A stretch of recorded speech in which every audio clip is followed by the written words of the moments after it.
Hi, everyone. Thanks so much for joining us today. We're here to talk about a topic that is really important to us here at FormAssembly, and that is data stewardship. Data stewardship is pretty complex, but we're here to break it down into a few core themes, which our tenants will describe in later slides. We're all facing evolving data security challenges. Attacks are becoming more frequent, they're becoming more sophisticated. At the same time, regulations are only going to increase, governments are cracking down on non-compliance, and customers are demanding a lot more as far as security and privacy. These challenges aren't going away, and at FormAssembly, we believe we can be better prepared for these challenges by adopting a data stewardship mindset. So, to kick it off, I'll introduce myself. My name is David Scavetta. I'm the Director of Security and Compliance here at FormAssembly. And today we're talking with Cedric Savarese, FormAssembly's founder and CEO. And we are here to share with you our tenets for data stewardship, discuss what that means for us as an organization, some general trends that we're seeing in the industry and for security and privacy regulations across the board, and share what it means to technology service providers as a whole. All right, so to dive right in, let's start at the very beginning. We hear a lot about data stewardship and things along those lines from frameworks such as GDPR, CCPA, and a variety of US-based privacy policies. And I tend to think of them as where policy meets action towards protecting entrusted data. But data stewardship, there's still a lot to unpack there. So, Cedric, if I may hand it off to you, could you tell us a little more about data stewardship and how you think about it, and kind of what that definition kind of means to you and how you approach it? Yeah, absolutely. And thank you, David. And thank you, everyone, for joining the call today. Excited to talk about this subject. And before I dive right in, just want to point out that you can ask questions. Feel free to ask questions in the webinar here, and we'll try to get to those at the end of the call today. So what is data stewardship, right? So data stewardship is about being responsible consumers of personal data in a world that is increasingly concerned about data privacy. So we're all professionals. Like, we work in organizations that thrive on data, where you need to collect personal data. It used to be that you could just go ahead and collect data and then use it as you pleased, right? You could share it with partners, you could even resell it, and so on. But we've really all heard those horror stories about what can happen when personal information is mishandled, right? We've heard about data breach. We've probably been victim of data breach at some point. We've heard about scams and fraud and identity theft and all kind of things like that, right? So all those bad things make people really worried about their privacy online, their personal information. And we see data stewardship as a way to rebuild trust, right? It is the foundation of trust between your organization and your customers, your partners, your employees, whoever you're collecting data from.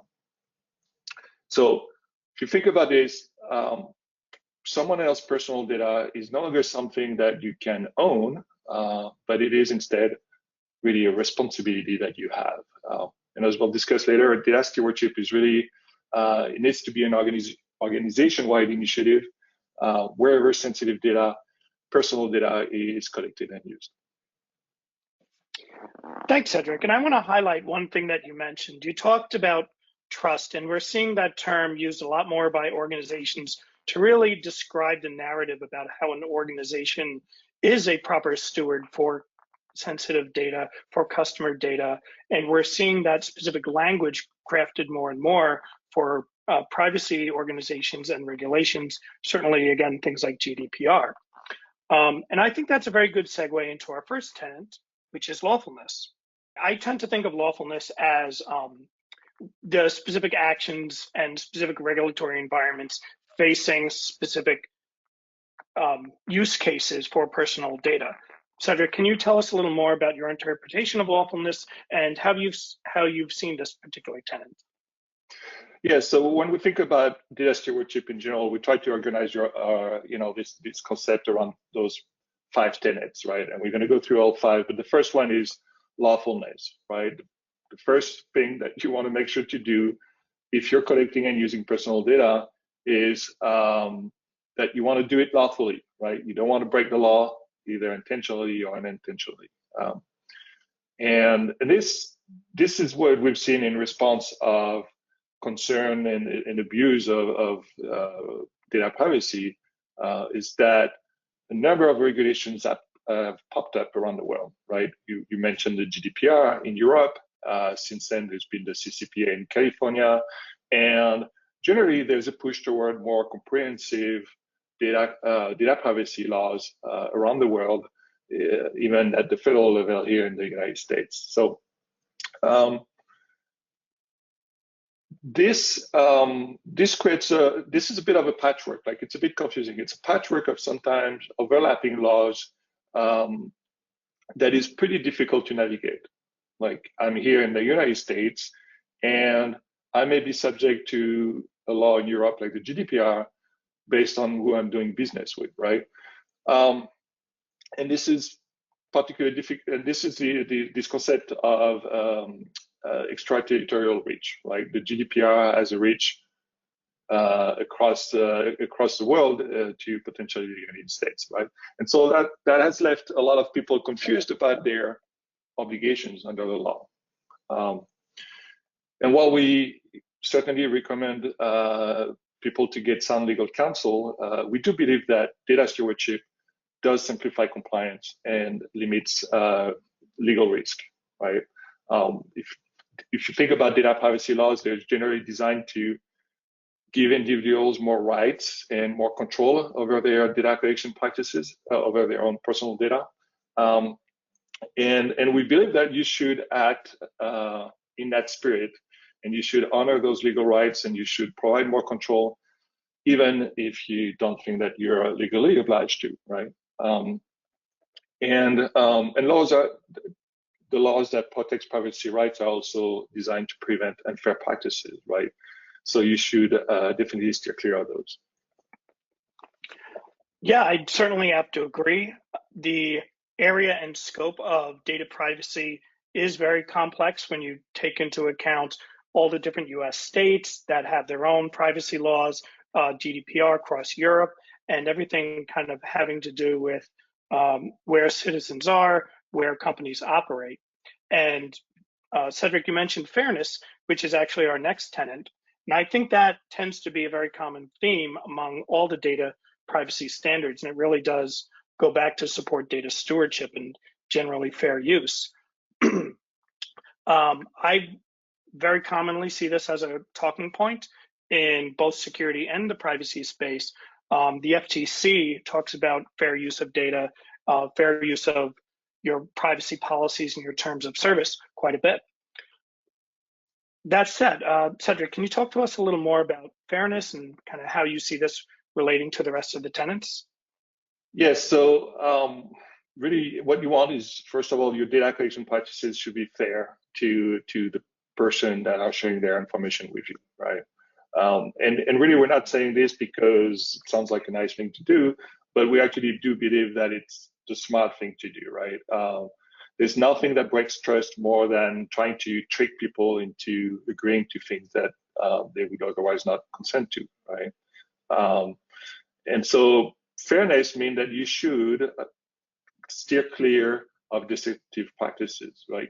And you should give an opportunity to people to give a clear and informed consent about your use of their data, right? Unfortunately, it's something that we've gotten pretty used to. It's pretty common patterns, for instance, to have a pre-check box on the form, right? Where you to agree to a particular term or condition, right? And the idea is really people do that because they feel like people will just overlook it, right? Or they feel like people will not realize that they have an option not to agree to that particular condition, right? And so this idea of consent is in the GDPR in particular pretty well covered. They're pretty specific about what is a proper form of consent, right? And the proper form of consent requires an affirmative step. Like you cannot consent to something just by doing nothing. Like you need to take a step, like checking the box, right? Checking the box to indicate that you've read and understood and agreed to the terms. And you should also allow people to withdraw consent, right? From point of view of fairness and from a legal point of view in many data privacy frameworks. People should be allowed to change their mind, and that shouldn't be made difficult, which also is again a pretty common practice, right? That it's easy to opt into something, but it's pretty hard to opt out, right? And so a good rule of thumb is that it should be as easy to withdraw your consent as it was to give it in the first place. And then consent alone is not enough. Really, it needs to be informed consent, right? Which takes us to our next point.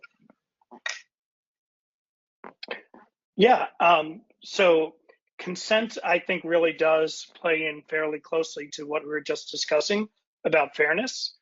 So our third tenet is transparency.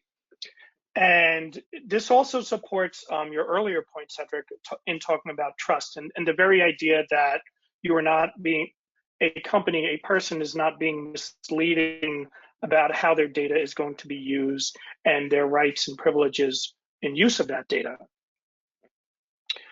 In the privacy space, at least, I see transparency as the physical things that users can do to ensure they have more control over their data and how it's used, and a call for organizations to really be more open and honest about this. And where I've been seeing a lot more of this has been in the specific language crafted for privacy policies and terms of service, where a lot of them now seem like you are not as likely to need an attorney just to understand what the very statements are saying. They're much more plainly spoken, much more easily understood, and calling out your rights about your data right there in front of you. So Cedric, can I lean to you to tell us a little more about transparency? Yes. So so transparency is really about disclosing to the person who's sharing information why you're collecting that information in the first place and what you intend to do with it, right? And as you pointed out, the data privacy policy, your privacy policy, and your terms of service or terms and conditions is a good place to start, right? This is where you can really disclose again the purpose of your data collection. How you're going to use that data, whether you'll be sharing that data with third parties, what sort of restriction you will be passing down to those third parties. For instance, if you're using a subcontractor, you may want to disclose who they are and precise that they're only contractually allowed to access your data on your instructions, right? And they can't really do anything else with it. So that's a pretty large amount of disclosure that you have to put. But what we know is that the privacy policy and the terms and conditions shouldn't be the only place where it's visible, because we know that people don't read them, right? I think there was a study by Deloitte that was ran in 2017 where they measured that 91% of people who agree to terms and conditions don't actually read the terms and conditions, right? And so if you know that people don't actually read those, it's not really fair to put some important details about their rights and how their information is being used down there, buried in the legalese, right? So the right thing to do is to disclose at the point of data collection how you're going to use that information, and do it in a way that's really clear, concise, and precise, right? So in the form itself, before people submit the form, where they, for instance, check a box to indicate their consent, you need to explain how you're using their data. Thanks, Cedric. So diving a little more into that and some of the nuances of these privacy policies in terms of service statements, and the idea that they are becoming much more transparent, much more easily understood. Unfortunately, it seems for the longest time we've all become pretty accustomed to things like that becoming buried in legalese. But it really does support the idea of proper data stewardship, which really leads us into our next tenet, which is relevancy. And at least what this means to me, and I'm seeing a lot more of this in organizations and conversations in security and privacy generally. And the idea of understanding the data that you're collecting, trying to minimize that, trying to understand that your usage of that data does conform to the very privacy policies and standards that a company actually is pushing forward. And handling that in exactly that way and making sure that you are transparent to any new changes, or just generally keeping your users engaged on how that data continues to be used. So Cedric, if I might ask, can you tell us a little more about relevancy and kind of how you see this? Yeah, so relevancy is really about really only collecting the information that you need for the purpose that you disclosed, right? And not more. And when you no longer need that information, get rid of it. I know it's tempting to be, asking for one more question or collecting this, one more piece of data just in case, or because maybe you're not quite sure exactly what you're going to do down the road and what you might need. And so this is pretty tempting, but you probably should not do that, right? It's probably not a good idea, and for two reasons. The first one is that we know that keeping your form short, your questionnaire short, is a great way to improve your data collection, right? We know that people are less likely to complete the process if they find the questions to be too irrelevant or too intrusive, or if they feel like they provided that question before and they don't understand why you're asking for it again, right?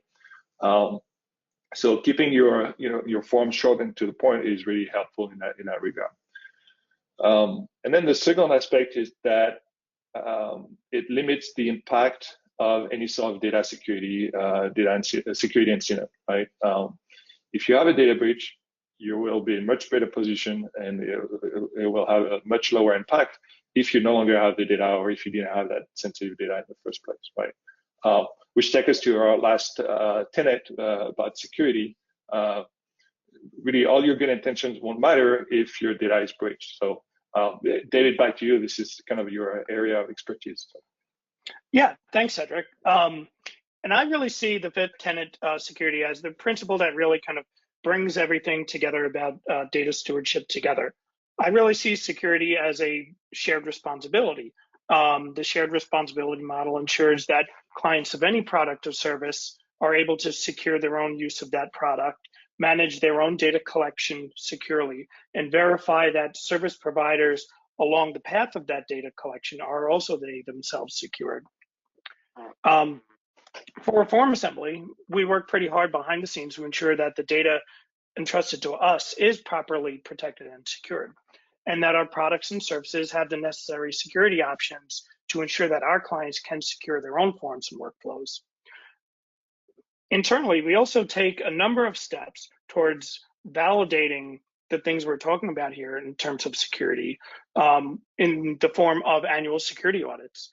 So we have annual ISO 27001, annual SOC 2 Type 2, among others, to independently validate that the security controls we have in place, that they are all designed effectively and operating effectively. And these ultimately help to ensure that we secure people as well as our products and services. More generally on the security front, I find some of the best ways to promote security, whether you're an organization or you're a client or customer, is to test your assumptions on your own security position. For example, how strong is your multi-factor authentication processes? Do you have incident response plans in place? Do you know who to call if an incident or a breach does happen? When was the last time you evaluated and tested your backup and recovery processes? These are all kind of good practices to have in mind as you build up your own internal security program, which includes data stewardship for certainly the companies and organizations you do business with. And security is absolutely paramount to us here at FormAssembly, and it's actually in our mission statement. Being a good steward of data entrusted to us is right there in our statement. So, Cedric, can you tell us a little more about how data stewardship plays an active role in our mission and culture here at FormAssembly? Yeah, so our mission is to help organizations collect, use, and be good stewards of personal data, right? We made it part of our mission. We help organizations collect more than just personal data, not just personal data, but there's so much scrutiny on personal data and data privacy that we choose to emphasize it, and we choose to make it a core part of our mission.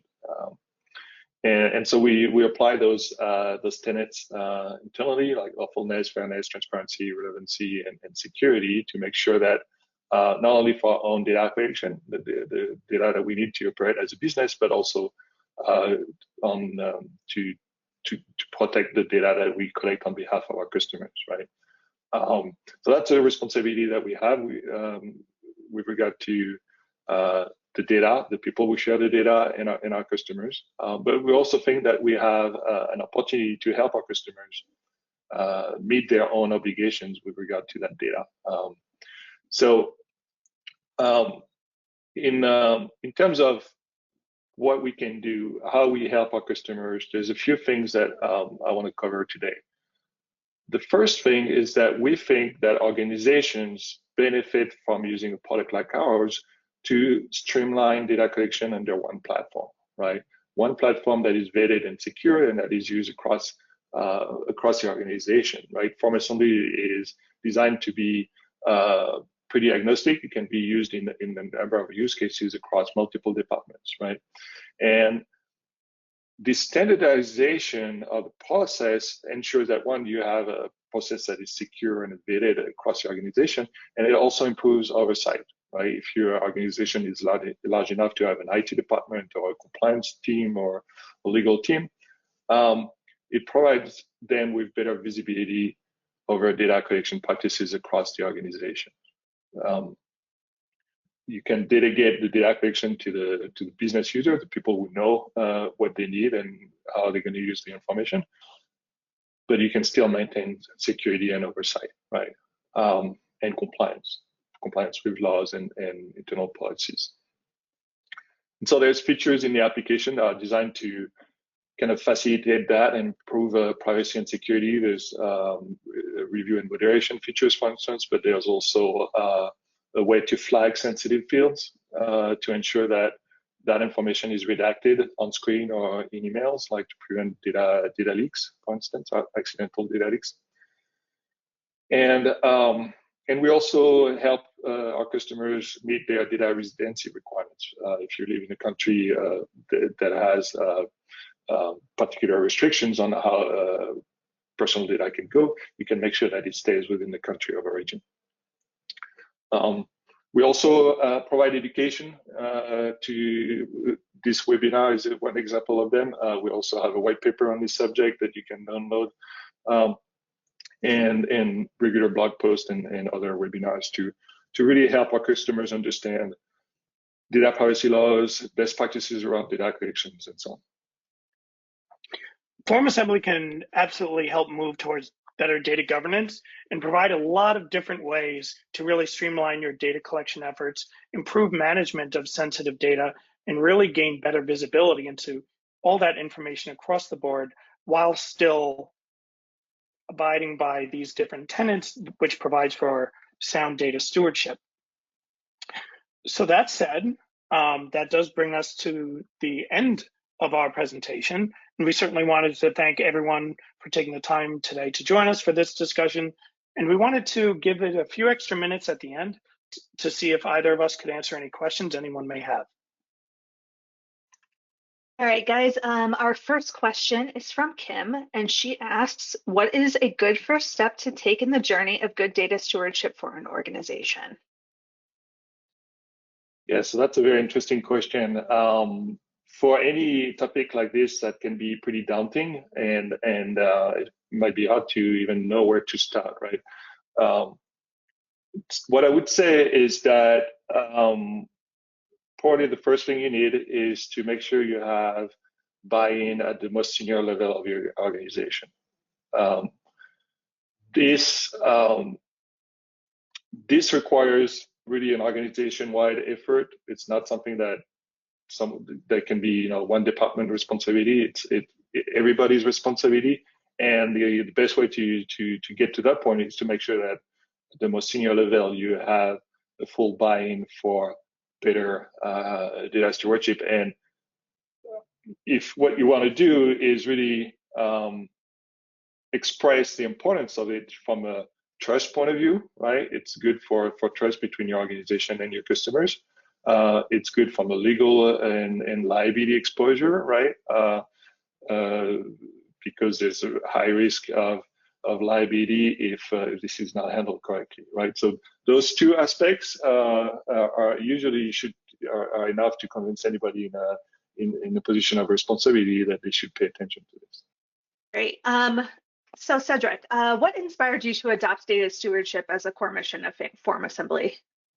So we've been in business for a long time, right? So we've done this work for a long time, helping organizations collect data. What's always been very impressive to me is the kind of the use cases and the type of customers that we help and how they use that information, right? There's so many very inspiring stories, especially in the nonprofit space or local government, where that the service they provide and the information that's being collected has, in some cases, really life-changing aspects to that, right? When if you're enrolling in a school, for the first time, that's pretty important event in your life. And the process itself is, something that you have to go through, but it's pretty consequential, right? And we've seen really terrible stories about data breach and identity theft and so on. And so it can also have very, very dramatic impact in anybody's quality of life when something goes wrong, right? So I really felt like if we're in this line of business, if we want to be handling sensitive information, if we want to be part of mission critical business processes for our customers, we ought to be very serious about this. We ought to invest in security and compliance. We need to make sure we do it right, and we need to make it a core value of our business. Great, and we'll do one last question here. Are there any common practices that you see that you see often that they may be legal and compliant, but they still go out against the sort of spirit of data stewardship and may put organizations at risk? I can speak to this one a little bit. So I see this less frequent now, but years ago I'd seen more of this, and the idea of going back to privacy policies, which we had discussed a few minutes ago, the idea that data would be used greatly in excess of what was vaguely described in a privacy policy.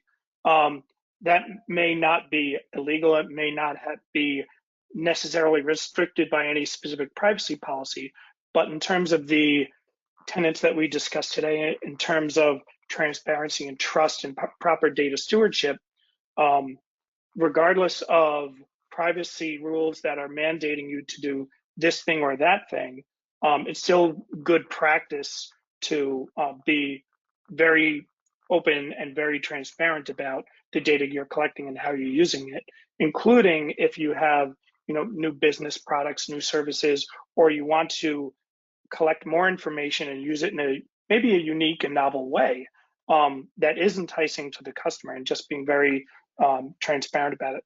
I don't think it's necessarily to deceive people, but privacy laws and regulations can be very complex. So it's definitely very important to keep an eye on the regulatory forefront of privacy and generally stick to some of the core tenets that we talked about. I'm sorry, Cedric, you were about to say, and then I kind of jumped right in.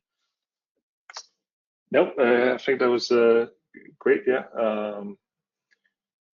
Nothing to add on my end. And I think we're almost we are out of time. Yeah. So again, thank you everyone for joining us today.